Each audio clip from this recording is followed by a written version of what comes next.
Director of the Chesapeake Climate Action Network. We are a regional nonprofit dedicated to promoting solutions to climate change in Maryland, Virginia, and the District of Columbia. And I just want to start out by asking you some questions, and that is, are you guys ready to keep fighting pipelines like I am? Yeah. Like whatever it takes, am I right? Yeah. We're never going to give up, we're going to fight pipelines. Yes. How about compressor stations? Y'all all in for fighting compressor? I am, like to the bitter end, I'm all in. Dumping coal ash in our rivers. Anybody with me on that one? So we know we're going to keep fighting the bad stuff. But wouldn't it be great to really fight for solutions as well? You know, a really big solution. And it's not enough to just keep the fossil fuels in the ground. We need to move from pipelines to what? Progress. And that's what this presentation tonight is all about. Harrison Wallace, Virginia Director of the Chesapeake Climate Action Network, is going to wow you and dazzle you with a great presentation, completely brainwash you into supporting something called the Regional Greenhouse Gas Initiative. And we're fired up about it. We think the time has come for Virginia to join this incredible program from Maine to Maryland. It's time to come down here to Virginia. We know that the scientists agree with us.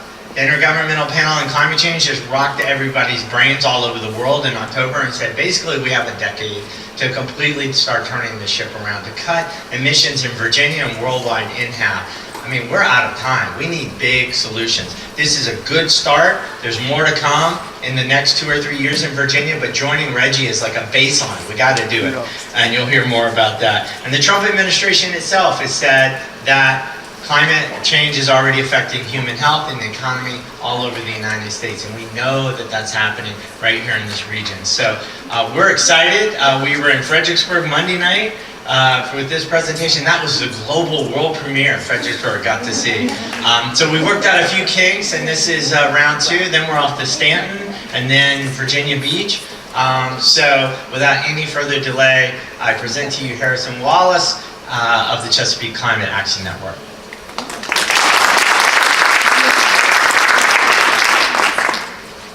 You know, most people try to make sure that the expectations are lower in Virginia, but I think y'all end up liking this.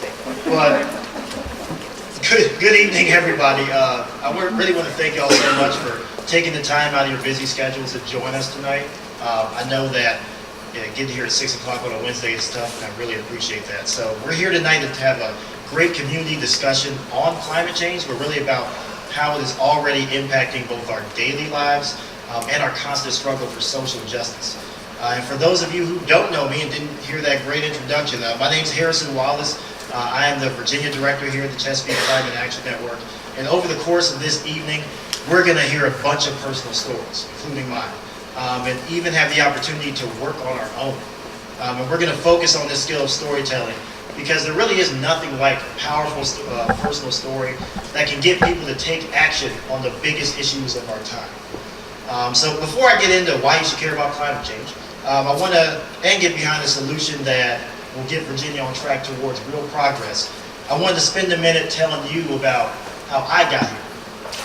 I'm not a scientist or a lifelong environmentalist, just a cute baby, but instead I'm the son of a single mom who always taught me to respect people and who always watched the news.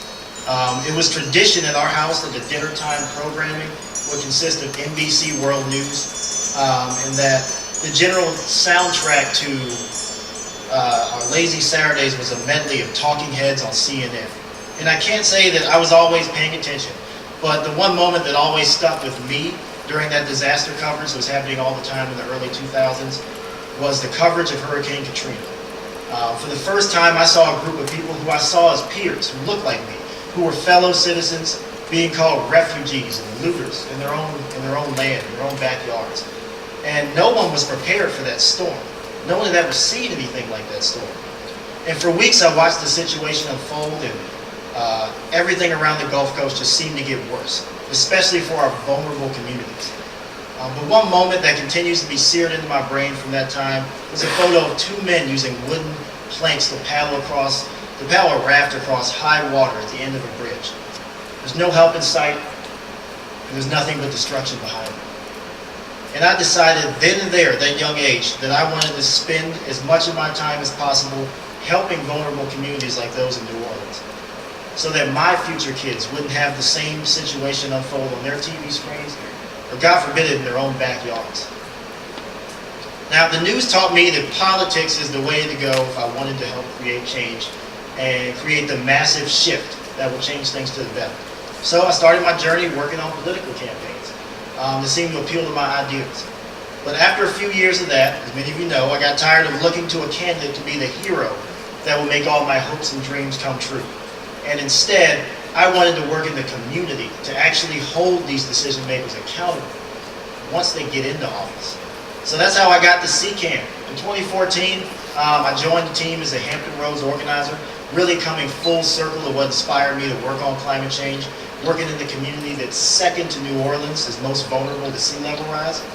And I came to CCAN and stayed here because this organization is true to its mission to build a diverse movement powerful enough to put our region of DC, Maryland, and Virginia on the path to climate stability. Because if we can't do it in our own backyards, how in the world are we going to change the world? So we at CCAN are fighting for an equitable energy future, where dirty fuels are phased out and Virginia is powered by 100% clean energy, where communities that are now sacrificed by the fossil fuel industry have won the freedom to decide where their energy comes from and how it's used, and where vulnerable communities are protected from the worst impacts of climate change. Now, you've heard my story, you've heard CCAN's story, but we're not here to talk about me. We're here to talk about climate change.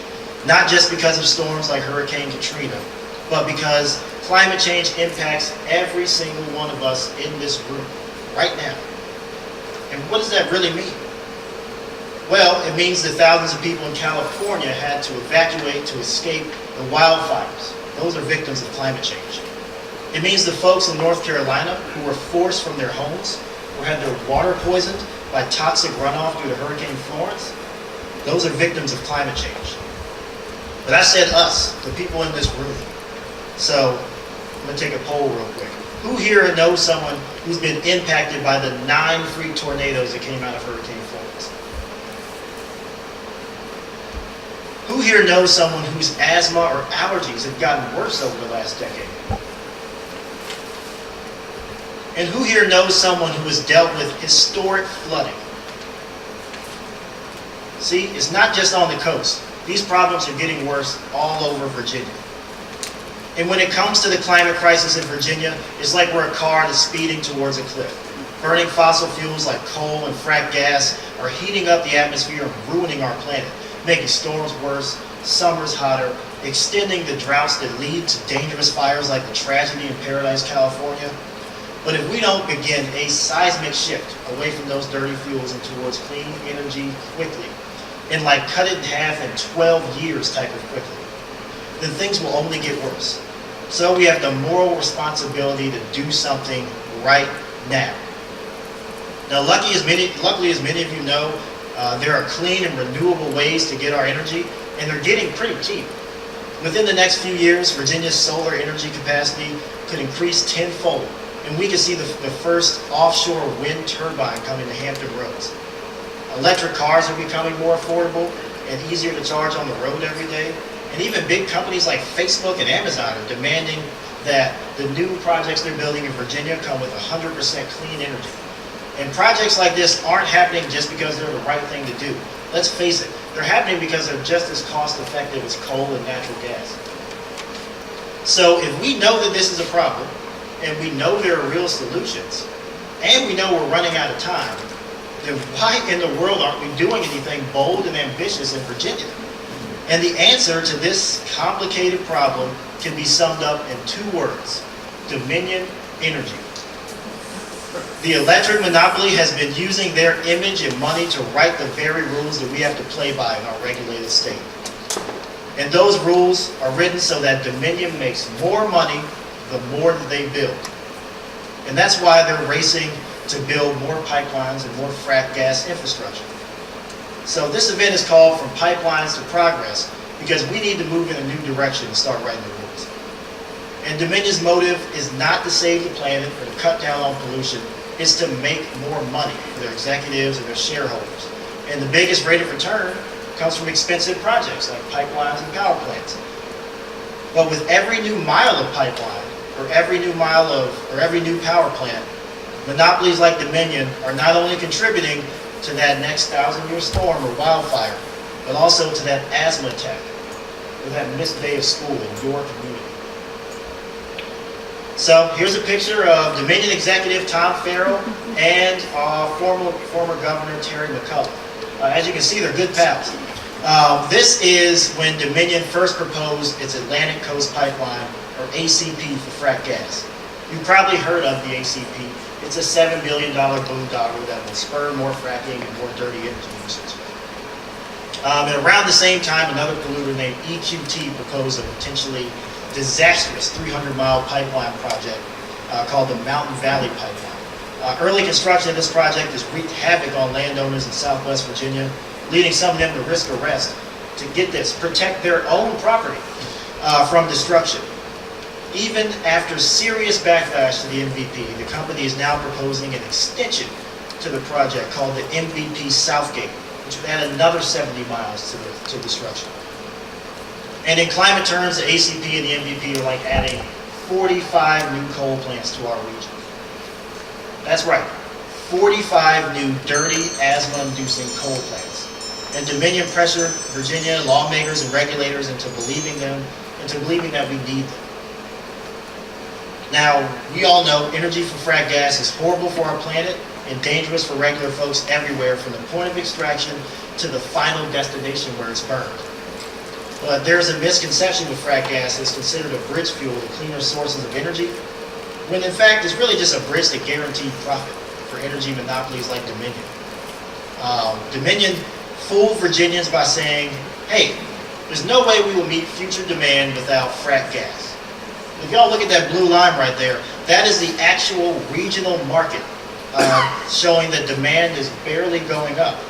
And that gray line is Dominion, who has inflated future demand by the equivalent of 2 new coal plants. So their plan is to sell the gas from Dominion to Dominion. No ratepayers are in that equation. And they're going to make a heck of a lot of profit doing it. They promised themselves 15% rate of return for their shareholders. And surprise, we're footing the bill. Meanwhile, Dominion itself has not produced any research that shows that the pipeline is a needed source of energy for the people who are actually paying for it. They were even bold enough, as you can see here, to tell state regulators to their faces that they didn't even do the research to see. So again, we have another example of what happens when Dominion writes the rules. It leads us closer to that climate cliff. So how else does Dominion write the rules? It has decided to build a huge natural gas compressor station for the Atlantic Coast Pipeline in the worst place possible, 1 football field's length away from people's homes. And that's in Union Hill in Buckingham County, a neighborhood founded by the descendants of slaves. This project will create loud noise likened to a jet engine 24 hours a day, along with periodic releases of toxic fumes. And the permit for this station has been one of the most contentious regulatory battles since the Wise County coal plant, the second to last coal plant ever built in our country, and it was under construction 10 years ago. So this isn't all bad. Things are changing. Dominion sees the writing on the wall. They've seen the studies from the climate scientists. They've seen the growing number of elected leaders who recognize that we must move away from fossil fuels and move away from their campaign donations. And they've seen the opposition to the Buckingham compressor station. And no matter how much money, and they've thrown a lot of money at it, or political capital they throw at the situation, people across Virginia continue to band together and resist this project. And when it comes to the Atlantic Coast Pipeline as a whole, well, they've seen so much opposition that the price has ballooned over initial estimates by $1 billion. Another indicator that the fight is working is that the stock price for EQT, remember that company behind the Mountain Valley Pipeline? Well, their stock has been plummeting all year. This may make you think that they would start moving towards the new, clean, cheap energy sources, but instead they're going all out to build as much infrastructure for these dirty pipelines as they can before the business and the incentives that make it so admirable dries up. Now, this is our watershed moment. This is it.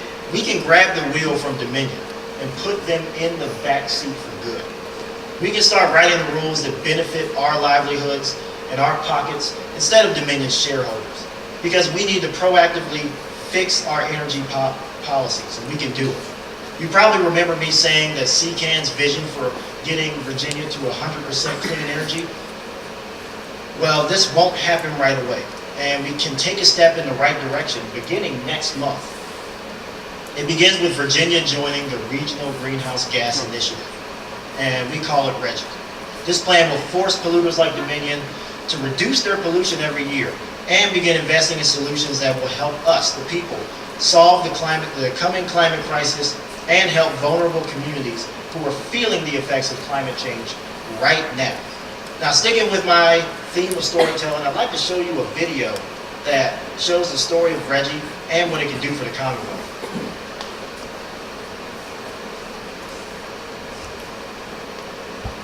But it will be a clear signal to energy monopolies like Dominion that Virginia will no longer accept dirty fuels as our main power source, nor will we stand for environmental injustices that come along with both the Atlantic Coast Pipeline and the Mountain Valley Pipeline. If we band together to demand action on RGGI from our elected leaders, then once we win, we can turn towards a just and equitable path to 100% clean energy. That means cheaper and cleaner energy plus new family-sustaining jobs for you and your neighbors. And that means that our Commonwealth will be playing its part to make sure that we have a livable climate for the years to come. Now, you've heard me talk about the problem, and you've heard about this critical step of joining RGGI that will move us towards our common vision of getting us to 100% clean energy in Virginia. But now comes the real question. How do you take action? I think many of you know the answer to that already. So I'm curious, how many of you have already taken action with CCAN? So as you can see here at CCAN, we have no shortage of ways to get involved. And you can fill out the half sheets. They're about to be passed out right now at the end of this speech that will show a variety of ways for you to take action. Once you fill it out, an organizer will get in touch with you and show you new ways for you to get involved in our movement and bring the power back to the people in Virginia for our energy policies. And also, if you're not on our email list, please join tonight. We have emails going out on a regular basis that offer opportunities for you to take action and also update you on what's happening in Virginia with the climate crisis. At the core of all these grassroots efforts is the ability to inspire people through storytelling. And there's not a single person in here who doesn't have an inspiring story to tell. So luckily we got an expert here who's going to spend some time working with us on our own stories. And right after this presentation, we're going to hear some stories from experts on how social justice impacts of climate change affect our daily lives. So thank you so much for taking the time to listen to me today. We're going to move on to the panel in a second. How clean energy affects us in more ways than one. A lot of people normally think of only climate change, but not the low-income families that are affected by clean energy and energy efficiency, the social justice impacts, and then what it takes for legislators to make change happen here. So first I want to introduce who we have here. We have Kendall Crawford, who is the director of the... Trying to save some energy. I think Dominion heard my presentation. We have Kendall Crawford, who's the director of Virginia Interfaith Power and Light. She is a great advocate for climate and has worked across Virginia, helping out on social justice and issues of faith-based organizing in the climate. We also have Dana Wiggins of the Virginia Poverty Law Center, who's going to talk to us a lot about energy efficiency. Raise your hand if you know what energy efficiency is. Oh, okay, we got an educated crowd, so this will be easy. She could talk to us about the benefits of it, why we need to fight so hard for it. And Schuyler Van Valkenburg, who represents the 72nd District in the House of Delegates out in Rico, and he's going to talk to us about the importance of telling personal stories to legislators, and also why he's fought hard for clean energy policies. And can you guys hear me? Okay, so I wanted to start off by just doing some intros, let y'all introduce yourselves. And one question I wanted you to answer for me is to talk about why you care about clean energy and kind of the link between that and social justice in Virginia. So Kendall, I'll start with you. Thanks, Harrison, and thank you so much, CCAN, for inviting me to be here today. I think I'm just going to scoop this. Well, maybe I'll just put it down, yeah. I don't want to block you out. Thank you. So thank you for inviting me to be here today. So again, my name is Kendall Crawford, and I'm really similar to Harrison in that I feel like one of the defining driving moments for you was the same for me. So I was also sitting at home watching Hurricane Katrina unfold, and instead of the image of the two men in the boat, the image that stuck in my mind is the one of a person that didn't make it through Katrina. It was I'm assuming a disabled person or an elderly person in a wheelchair, and the wheelchair was pushed under an awning with a white sheet over the person. And to me, seeing that, it's just really made clear the connections between environmental justice and social justice. And like Harrison, it really made clear that we still have a long way to go in terms of racial justice in this country. So that's one of the defining moments for yay, be like, thank you. So that was one of the defining moments for me in terms of why I care about clean energy, because it's not just something wonky, it's something that impacts our day-to-day lives.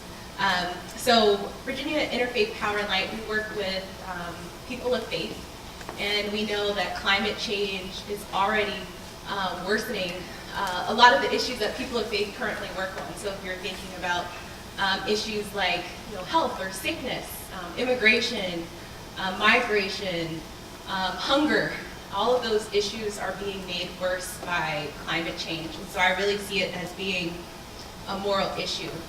And the other thing, so during my time with Virginia Interfaith Power and Light, I started in February as the director. And when I first started working with Virginia Interfaith Power and Light, I thought of faith as being, faith in the traditional sense, about different religious or secular, in the religious context versus the secular context. So I think about Christianity and Buddhism, Hinduism. But one of the things that's really become apparent to me is that having faith, being a person of faith, is really a call to all of us to think that, to know that we have the ability to solve this problem and to really see an alternative reality into existence beyond the current reality that we're in. And so, with those of little faith, they can't really see beyond this current reality. So Virginia Interfaith Power and Light, we work to bring hope and to bring faith, and I'm sure I'm at my 2 minutes. Well, hi, my name is Dana Wiggins. I'm with the Virginia Poverty Law Center, and I'm the director of our Affordable Clean Energy Project. And I would say, my background is actually environmental science. I'm a little bit older, so Katrina was a later thing for me. I think my initial first memories was in upstate New York with fish kills in the lakes. And sort of, we used to go to fishing with my dad, and I just remember they're washing up on the shores of Lake Onondaga, just all these dead fish, and I was like, I don't understand, why are all the fish dead? And when I started thinking about it, where that was, and the people that fished in that area, nobody had a lot of money. It wasn't a very wealthy area. It was a really working class place, and I think having that sort of direct environmental degradation that directly affected people's ability to subsistence fish was sort of the first memory for me of I don't understand why this is going on here. And then I think, from there I ended up going on a path of looking at the environment as an integral part of life, not just as this thing that's off to the side, as something separate. That it's sort of a separate subject area. I kind of took it on as something that just is, and I remember when I worked at the Chesapeake Bay Foundation many, many years ago, a lot of the folks, were talking about climate change, but I think in order for making climate change really real, you have to make it real for people's everyday life. And now, as a low-income advocate at the Virginia Poverty Law Center, it's not necessarily, we don't have a position on pipeline, we don't have a position on climate change, we don't have a position on any of those environmental things that are sort of tagged as environmental. But we do have, at least as a consumer advocate, that's my main job there, it's a lot about money too. And honestly, the least cost resource for many things is the environmentally friendly thing to do. It's not necessarily just that it's good for the environment, but a lot of times it's actually better for our health, which reduces our cost for health. It's better for our communities in terms of costs. So for a low-income person, weatherization actually matters, because the more you can weatherize somebody's home, we have a lot of old housing stock here in Virginia, so the more that you can weatherize their home, the lower their energy bills are, which makes their housing costs that much cheaper, which makes it just a little bit more sustainable to live. And so it's not necessarily always just about the environmental aspect, which I personally have a lot of belief in, but even just from an economic standpoint, at this point, the least cost resource are the most environmentally friendly resources that we have. And not just the sexy things like, solar, which is, I think pretty sexy, but the non-sexy things that I work on, like energy efficiency, not very sexy. So, but, for the link with social justice is that the thing that's the least cost, that's the best for our communities, in many cases, is also the environmentally responsible thing to do. My name is Skylar Van Valkenburg. I'm a delegate in Western Henrico. Thanks to Harrison and CCAM for having me. I guess I'd say I kind of come at this from three different lenses, is how I would say. First is the kind of abstract, just looking at the evidence, looking at the research, looking at history. I teach history by trade, that's my day job, and it's just always seemed clear to me that this is the obvious thing to do. If you look at history and you look at how the environment influences people and groups of people and civilizations, you look at the evidence for global warming, you look at, you look at all these things, and it seems like, well, why wouldn't you act? Why wouldn't you do this? And you mix that in with a little bit of dystopian literature, which just horrifies me and thinks, well, what if? So that's kind of the first lens. It's just this. You look at the evidence, you look at the policies, you look at what we could do. It is expensive to be poor, right? And one thing we could do right away to help poor people live better lives is to weatherize their home, right? The second way I come about this is I teach kids, and it's incredible how scared kids are about two things: guns and gun violence, and climate change and the environment. And it is not a coincidence that they have wildly different views than people our age on those issues. And it's because they've grown up in a world. A student from Freeman wrote an op-ed in the Washington Post where she called this the tragedy generation. Every couple of months they see school shootings, it's normal. Right? But you could apply that same logic to how they feel about global warming and climate change, because they can't do anything about it. Most of them can't vote yet, or they're just getting to vote. And it's, to be an adult that's in that circumstance and to learn from them is incredibly powerful. And the third thing I would say, and just to tie together with the next question, is I am from upstate New York. I moved away as fast as I could.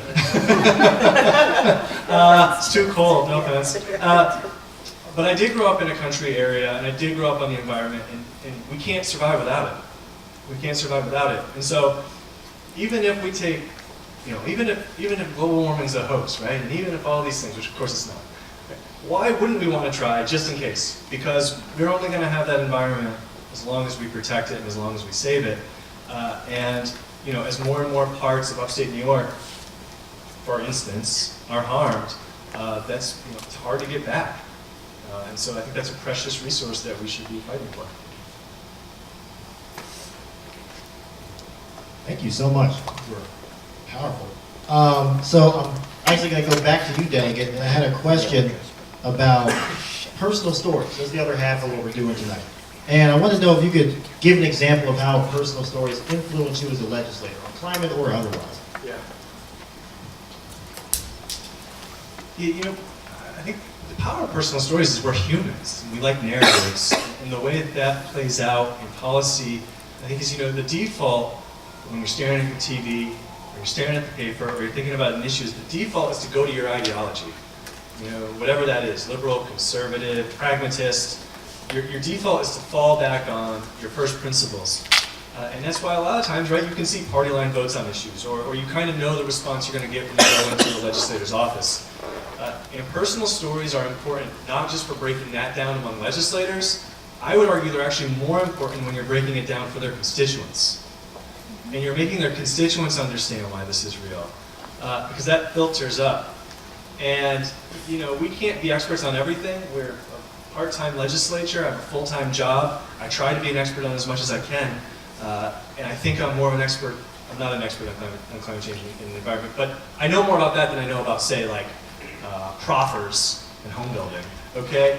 But when people come in and they can advocate and they can tell their stories, it's powerful and it matters. There was a couple bills this session where I would have constituent after constituent come in and talk about it, and that is a form of education. It's a more powerful form of education than if Harrison comes in. I mean, I love Harrison, and he's going to give me information, and I appreciate the information he gives me.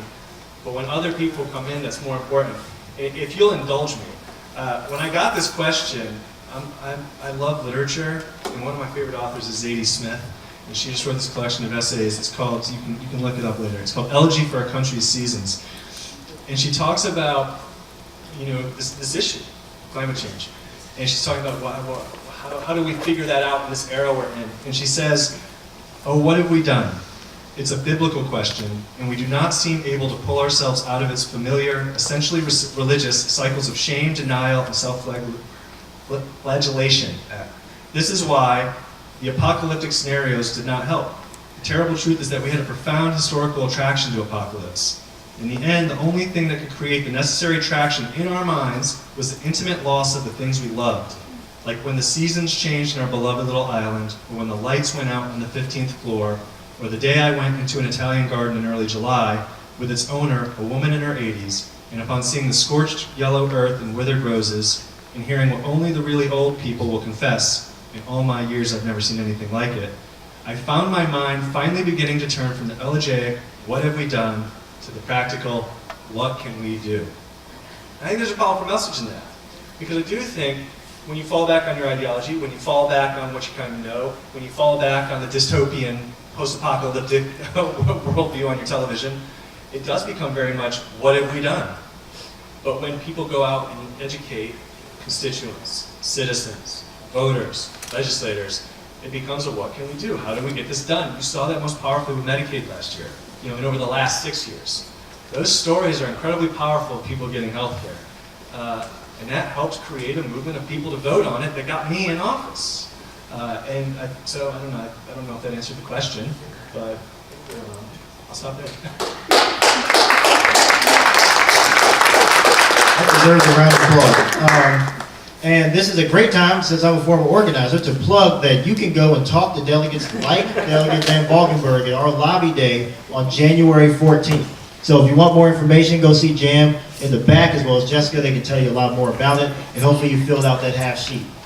So I want to go to our next question for Dana. This one is, you talked a bit about it, but why is energy efficiency so important for Virginians, especially low-income Virginians? Well, I touched on it a little bit, but when you actually look at the numbers, energy efficiency is the least cost resource to address our energy needs. And what I mean by that is that if we took more energy efficiency measures, we could meet our energy needs without actually having to produce more energy. By not producing more energy, we actually have lower bills because we're not paying for the power plants, we're not paying for the pipeline, we're not paying for any of the other things that we might be needing to generate more energy, because you're just doing the same things that you're doing every day, but you're using them smarter. There's technologies in place to help you use them with less energy. And so, despite the fact that I love people generally, we're generally pretty lazy. And so, as a species, you know. And so, you know, for us, it's a lot easier if we can find technologies and use other methods to help us use less energy. And that's something that we, as a country, and thankfully in Virginia, we live in a state where we have lots of technology companies that believe in being here. We have lots of amazingly innovative centers of education that are here. And we have lots of really smart people that are figuring out wonderful ways every day to help us use less energy to do all the same things that we want to be able to do. We have our phones, we have our other forms of technology that we love, and all that doesn't mean that we have to continue to use more energy. We can use it smarter. But for the low-income person out there, they don't necessarily think about, oh, I'd love to be able to do X, Y, and Z thing with all this extra energy. They just want to be able to go to work every day, do their thing, work really hard, go home, take care of their families, put food on the table. And in order to do that, energy efficiency is the least cost way for them to do that. And so for a low-income family, you can reduce, I mean, most people aren't going to reduce their bills by 30%, but you could, in some cases, reduce bills by 30% just by doing energy efficiency methods. And so it's a really important thing to really rethink our energy needs to address the needs for all of us, let alone low-income families. But it's one of those things where if we just take a step back, it's the least sexy thing. It's the thing that takes a little bit more thought on the front end, but the benefits on the back end of energy efficiency is so powerful. You know, the previous governor, Governor McAuliffe, actually, Governor Kane had a goal of reducing our carbon footprint here in Virginia. And originally the goal was by 2020, and then they extended it to like 2021. And obviously we're not there yet, we probably won't get there right away. But when we looked at if we did more, if we put in place the money that would go towards anything, what would have the most impact, it's energy efficiency. And more energy efficiency at the residential, at the commercial, and at the industrial end. And I can't do anything about the industrial end, I can't do anything about the commercial end, but on the residential side, there's a lot of things that we could all do to help each other.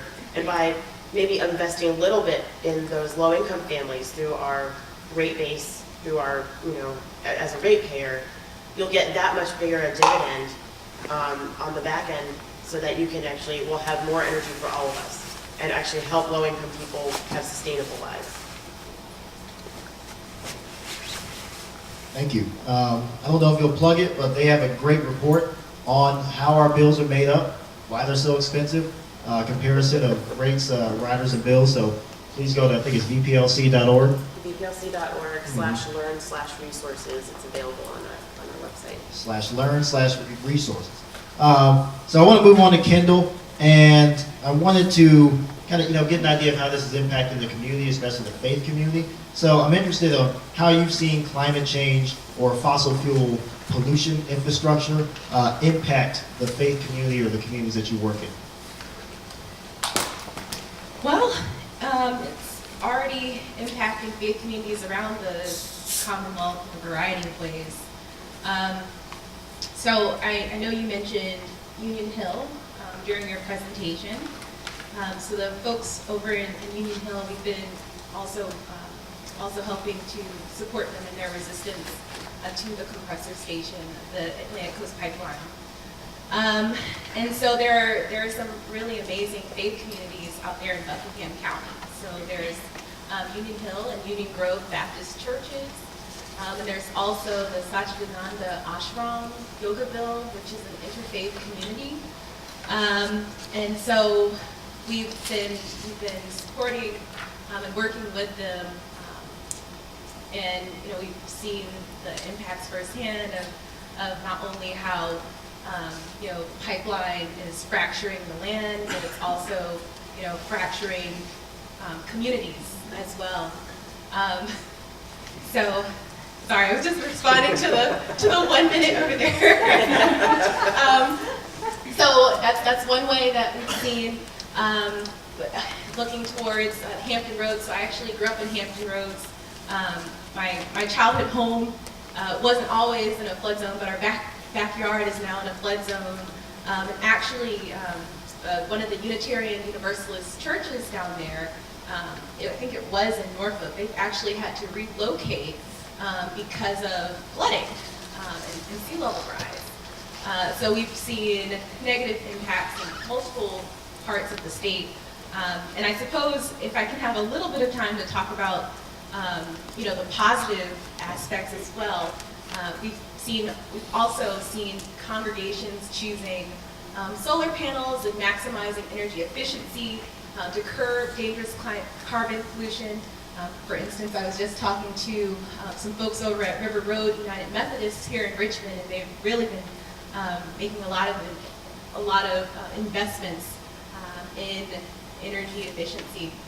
And I see it being as a part of our work really to shout from the rooftops those stories of congregations and faith communities all across the state really being beacons of resilience and hope and adaptation for their communities. So a lot of sad stories, but a lot of hope as well.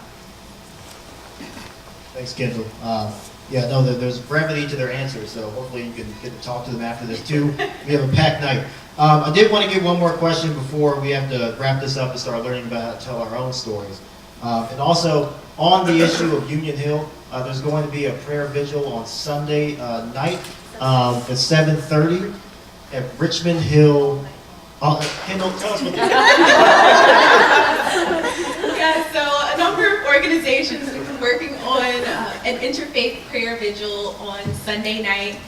We are monitoring the weather situation, but we are very excited about this. It'll be at Richmond Hill. We'll have representatives from a number of different faith communities that are going to come. And it won't just be talking at you, it'll be singing, there'll be music, there will be yoga, there will be meditation, and we'll be there from 7:30 p.m. on Sunday until 7:30 a.m. And then afterwards we'll head to the air board meeting, which is at 10 a.m. in the Pocahontas building. That's the decision for the air permit for the compressor station.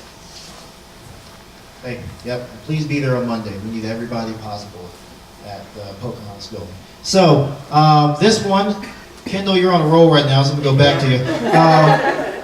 I want to know if you could give an example of when you or your organization achieved success and what it took to get there. We talked a lot about a lot of things that are in our way, but I wanted to have a positive story. Yeah. So I have been in this position since February.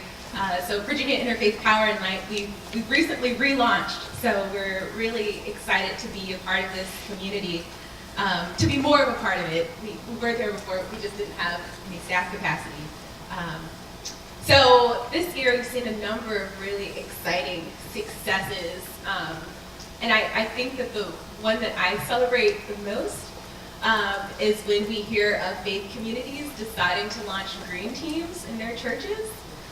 So we've had a couple of stories of that happening across the Commonwealth this year. And the reason why I find it so exciting is just because we like now Virginia Interfaith Power and Light will have a connection within a faith community that is really committed to bringing along the rest of the faith community. So that's one of the successes, but what I think it takes to get there is, number one, building trust. That's a really important part of this work. Collaboration, community. But in order to do all of these things, to build that trust and to start a faithful community together, I know the theme of today is stories, but I think that that's really important that you're able to share the story of why climate justice is, a faith issue, why we do have a moral obligation, and especially when we're able to encourage folks that are active in faith communities around the Commonwealth to share their own stories about, why it matters to them and why they feel that they're called to action on this particular issue. And I guess the one other thing that I'll add about stories now that I'm randomly talking about them. So, turning to, well, every faith tradition really, but like turning to the Christian tradition specifically, the stories that we tell and retell to each other, they really have shaped society. So when you think about stories and parables like Noah's Ark and David and Goliath and Adam and Eve, like all of those just kind of go to understanding the power of our stories and the power that they really have to shape folks' thinking and in turn to shape all of society. Thank you. And Dana, I did want to ask you, I know everyone raised their hand about knowing what energy efficiency is, but I think we have a general definition. So I was wondering if you could give us some examples of energy efficiency measures people might not think about, or things things that people wouldn't know that can actually help a lot of Virginians. So a really great place, just as a plug for Virginia EnergySense.org. It's actually a website put by Virginia Energy Sense with a dollar sign as the S of sense. But it's a great website that has energy tips for all consumers. And then we're working with them hopefully to put out some best tips that we think would be most useful for folks that don't cost very much money.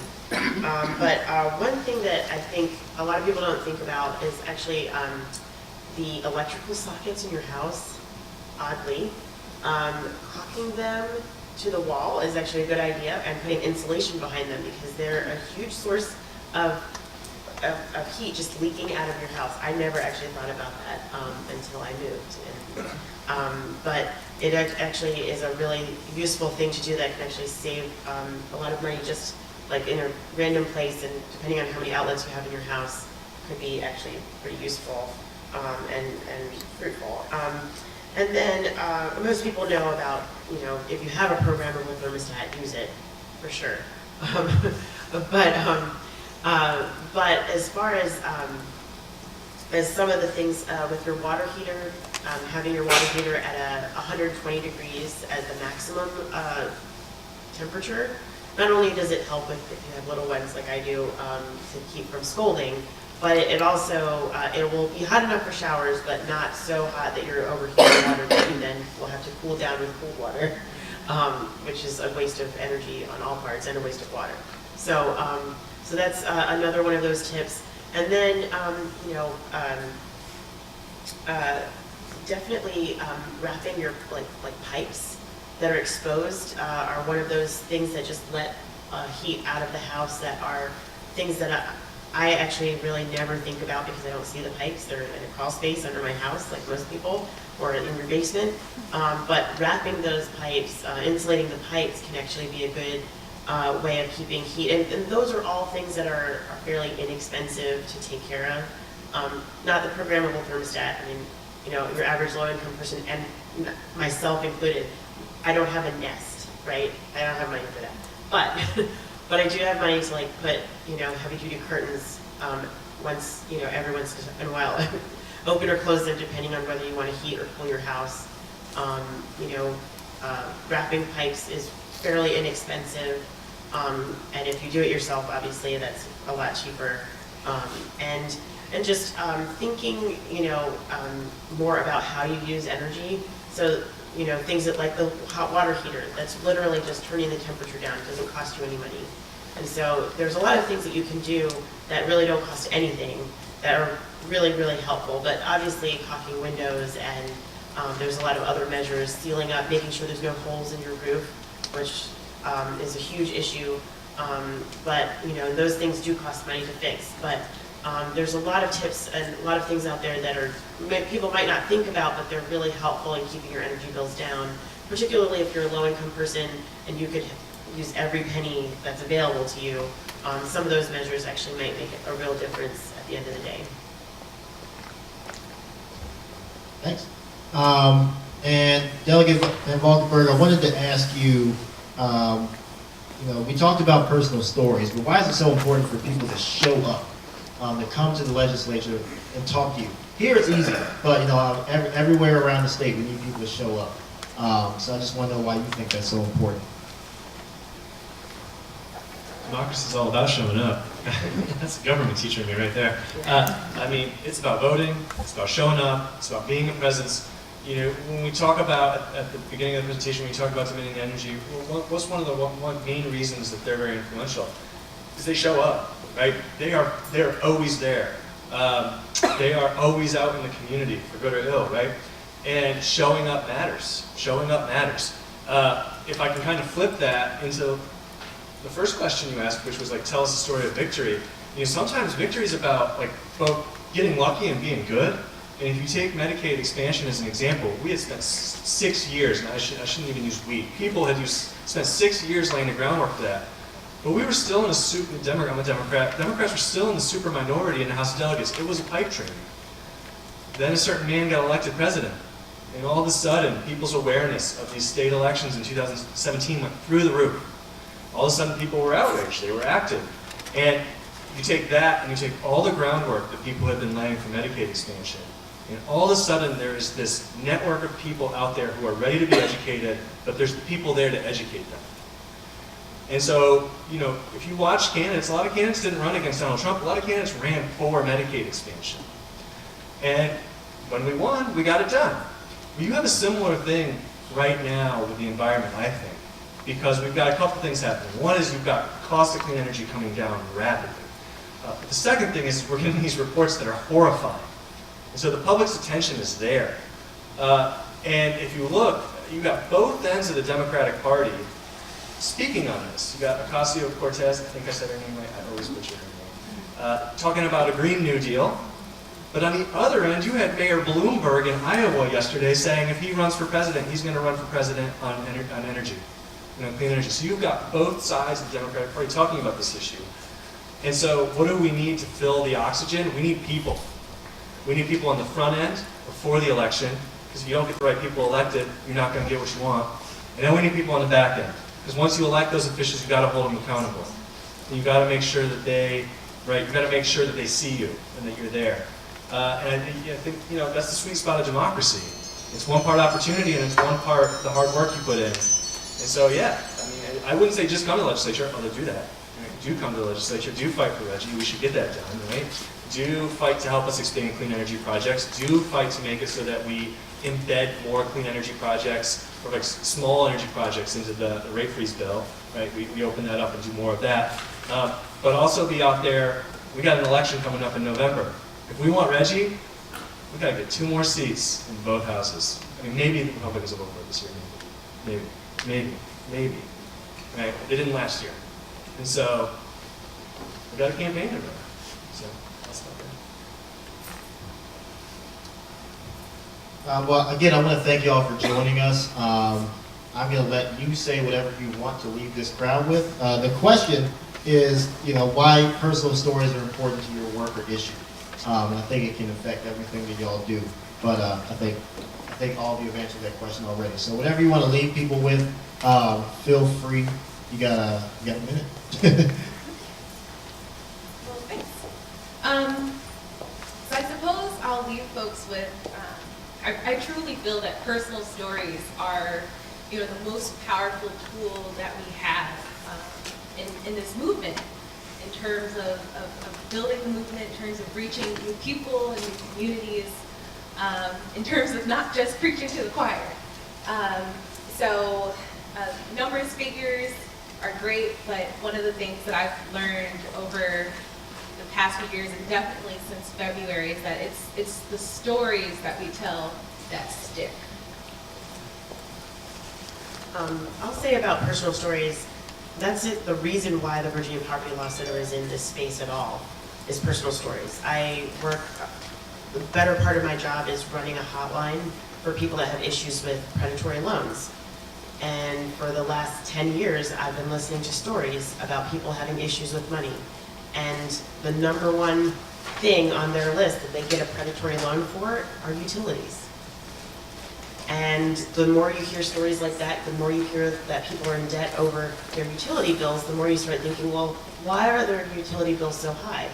And then you start thinking about all of the sort of trickle effect and that sort of thing. And it's those personal stories that allowed me to tell my organization that this was an important thing for us to think about being involved in, and ultimately allowing us to move forward and having our board support this kind of work, even though it's not traditional necessarily for us to be here. And I think it's those personal stories that give me the fuel and the information that I need to go out and talk with others and to talk to decision makers, but also to talk to people at Dominion. I mean, at the end of the day, it's those stories that were able to get changes made to the large rate freeze, the large bill that ended the rate freeze last year, to make it a little bit better for consumers. And it's those stories that will continue to make changes moving forward, that we need to be able to actually make significant changes, actually eat away at all of the big, huge mountain of power that's in front of people and their ability to actually afford their lives. This is a huge hurdle for them, and there's a lot that we can do, but it's those stories that get us there. I mean, politically, in politics, it's so easy, especially nowadays, it is so easy to see the bullet points in the political language that's used, and for people to fall back on it. And it's really hard to get to people where they are and to have a conversation with them in a way that they're willing to engage, regardless of ideology. You know, I have knocked on thousands of doors in the last 2 years, and it's really interesting. You know, if you knock during the day, the only people who are at home during the day are people who don't work right during the day. Right? They might be night workers, or they might be retired. And 9 out of 10 times, if they answer the door, they've got cable news on the television. Right? They might not be watching it, but it's on. And it was some of the most fascinating encounters I had were those encounters, because what would happen is they'd knock on the door and there would be such a sense of anger or cynicism or like entrenchment, you know, because they just watched an hour of MSNBC or Fox or something, right? And then like 30 minutes later, we're having this pleasant conversation that has nothing to do with the talking point that was on Fox News or MSNBC and is about local and state issues. But it took that half hour, right? And then who knows, I leave, well, that television show is still on. And the only way you can break past that, both sides, right? Both sides of the aisle, all sides use talking points and political language that they think is advantageous. The only way you get past that is to talk to people. And the only way someone wants to talk to you for that long is if you're telling stories, right? They don't want to hear my 20-point plan on how I'm going to save public education. Maybe they want the top 2, right? But they don't want 20. So those conversations matter a lot. And the more you're in the community, the more you build networks and you build support and you build fellow communities and people who meet each other. And all of a sudden, you know, you got this little thriving community in Western Henrico of people who are talking about things that 2 years ago they never would have talked about. And you know, you don't have to knock on thousands of doors. That's not your job. That's mine. But that's the idea. I think I'll steal the mic for just a second. So I just want to make sure that folks also know that there is a town hall coming up tomorrow, Thursday. This today is yeah, tomorrow on Thursday at 6:30 at 3rd Street, Bethel AME, and we're going to be talking more about the compressor station issue and also some local issues, Dominion's downtown Coliseum development project. Please give them a round of applause.